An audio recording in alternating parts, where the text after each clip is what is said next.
নমস্কাৰ study with পিপিৰ নতুন এটা ভিডিঅ'লৈ সকলোকে পুনৰবাৰ স্বাগতম জনাইছোঁ। আজি আমি আহোমৰ স্বৰ্গদেউসকলৰ বিষয়ে যিটো ছিৰিজ তাৰে 13 নম্বৰ খণ্ডটি আগবঢ়াই দিছোঁ।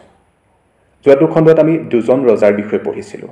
শেষৰজন আছিল ৰাজেশ্বৰ সিংহ আৰু আমি গম পাইছিলোঁ যে ৰাজেশ্বৰ সিংহৰ মৃত্যু হৈছিল আৰু ৰাজেশ্বৰ সিংহৰ মৃত্যুৰ পিছত ৰজা কোন হ'ব তাকে লৈ আহোম ৰাজবিষয়াসকলৰ মাজত মতানৈক্যৰ আৰম্ভ হৈছিল। পূৰ্বৰ নিয়ম অনুসৰি ৰুদ্ৰসিংহৰ কনিষ্ঠ পুত্ৰ ৰজা হ'ব লাগে যদিও ডা ডাঙৰীয়াসকলে এই কনিষ্ঠ পুত্ৰজনৰ জন্ম সম্বন্ধে সন্দেহ কৰিছিল। আমি গম পাইছিলোঁ যে ৰুদ্ৰসিংহৰ আটাইকেইজন পুত্ৰ ক্ৰমানুসাৰে ৰজা হৈ আছিল আৰু ৰাজেশ্বৰ সিংহ আছিল তৃতীয়জন পুত্ৰ আৰু ৰাজেশ্বৰ সিংহৰ মৃত্যুৰ পিছত ৰাজেশ্বৰ সিংহৰ ভাতৃ অৰ্থাৎ ৰুদ্ৰসিংহৰ কনিষ্ঠতম পুত্ৰজন ৰজা হ'ব লাগিছিল। কিন্তু ডা ডাঙৰীয়াসকলে তেওঁৰ জন্ম সম্বন্ধে সন্দেহ কৰিছিল যে তেওঁ অবৈধ সন্তান। তেওঁক ৰুদ্ৰসিংহৰ অবৈধ সন্তান বুলি ৰাজেশ্বৰ সিংহৰ বৰপুত্ৰকে ৰজা পাতিবৰ বাবে ডা ডাঙৰীয়াসকলে মন মেলিছিল। কিন্তু কীৰ্তিচন্দ্ৰ বৰবৰুৱাৰ তত্বাৱধানত ৰুদ্ৰসিংহৰ কনিষ্ঠ পুত্ৰকে ৰজা পতা হ'ল। এইজন ৰজাৰ আহোম নাম আছিল শিউনেওফা আৰু হিন্দু নাম ল'লে লক্ষ্মী সিংহ। ৰজা হ'বৰ সময়ত লক্ষ্মী সিংহৰ বয়স আছিল 53 বছৰ। পৰ্বতীয়া গোহাঁয়ে তেখেতক স্বীকাৰ নকৰাত বংগৰ পৰা আন এজন পুৰোহিত আনি নগোহাঁইৰ নামেৰে স্থান দিলে। আহোমৰ ইতিহাসৰ যি মোৱামৰীয়া বিদ্ৰোহ এইজন ৰজাৰ কালতে আৰম্ভ হৈছিল, অৰ্থাৎ মোৱামৰীয়া বিদ্ৰোহ হৈছিল 1767 খ্ৰীষ্টাব্দত। আমি এটা সম্পূৰ্ণ ভিডিঅ'ত দীঘলীয়াকৈ মোৱামৰীয়া বিদ্ৰোহৰ বিষয়ে আপোনালোকক বিতংকৈ জনাবলৈ চেষ্টা কৰিম।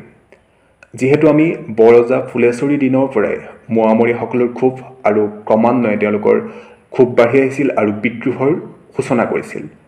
আমি সেই গোটেই কথাখিনি মোৱামৰীয়াসকলনো কোন, তেওঁলোকে কিয় বিদ্ৰোহৰ ঘোষণা কৰিছিল, মোৱামৰীয়া বিদ্ৰোহৰ গুৰি ধৰিছিল কোনে, সেই সকলো কথা আপোনালোকক এটা ভিডিঅ'ত জনাবলৈ চেষ্টা কৰিম। মোৱামৰীয়াৰ প্ৰথম বিদ্ৰোহত ঘি ঢলা মানুহজন আছিল কীৰ্তিচন্দ্ৰ বৰবৰুৱা।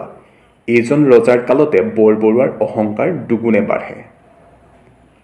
মোৱামৰীয়াসকলে আহোমৰ বিৰুদ্ধে যুদ্ধ কৰি ৰংপুৰ দখললৈ আনে, লক্ষ্মী সিংহক বন্দী কৰে আৰু বৰবৰুৱাক হত্যা কৰি ৰমাকান্তক ৰজা পাতে।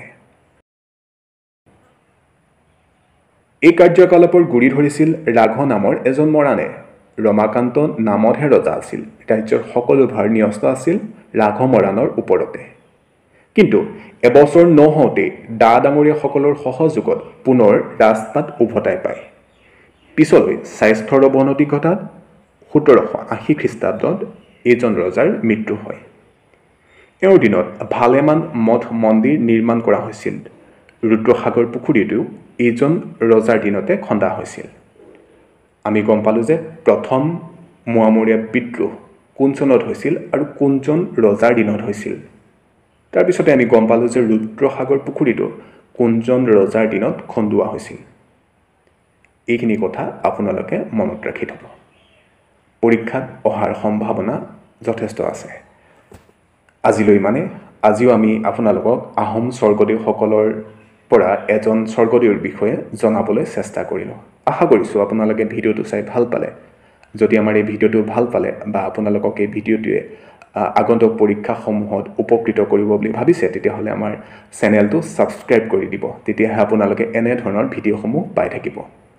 আৰু আপোনালোকে আমাৰ এই ভিডিঅ'সমূহৰ লিংক আপোনালোকৰ বন্ধু বান্ধৱীলৈ শ্বেয়াৰ কৰাৰ লগতে আপোনালোকে গম পায় যে আমি বহুকেইটা ছিৰিজ আপোনালোকলৈ আগবঢ়াই আছোঁ। সেই ছিৰিজসমূহৰ ভিডিঅ' আপোনালোকে প্লে'লিষ্টত গৈ চাব পাৰিব।